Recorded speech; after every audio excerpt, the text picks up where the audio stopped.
বাংলাদেশি অনুপ্রবেশকারীদের বিরুদ্ধে অভিযান রানাঘাট পুলিশ জেলার।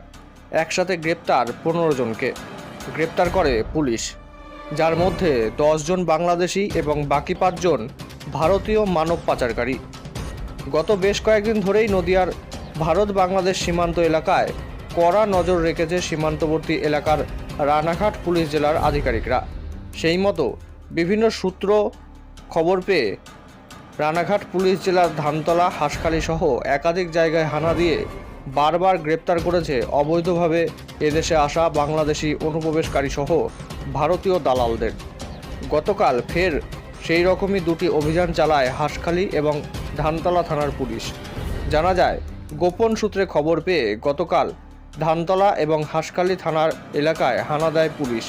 এরপর সেই দুই থানার যৌথ উদ্যোগে 10 বাংলাদেশি সহ 5 ভারতীয় দালালকে গ্রেপ্তার করে পুলিশ। তাদের আজ রানাঘাট আদালতে তোলা হয়।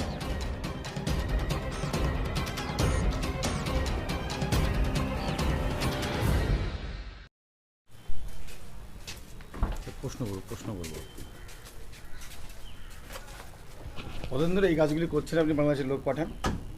আমি স্যার একদম তৌবা করি স্যার, ওসব ঝুট ঝামেলা মধ্যে একদম ধর্মেতে বলছি স্যার। আমি ওসব একদম ধর্মেতেই বলছি। আপনি যা সইতে বলবেন সেই সই বলবো আমি স্যার। ওসব আদৌ ওসব ঝুট ঝামেলার মধ্যে নেই স্যার। তাহলে কি আপনি করেন? না, আমি করি না। আমার বাবা তুলতে গিয়ে আমাকে তুলে নিয়ে এসেছে। আমি ওসব কিছুই করি না। আমরা কলার কাজ করি, আমাদের বর্তমান কলা নিয়ে যায়, সেই কাজ করি। এসব কলার গাড়ি দিয়ে কাজ করে ছেলেটা। আরে পড়াশোনা করে বগলাই, এই বগলাই পড়াশোনা করে স্যার। এসব দেওয়া যাবে? হ্যাঁ।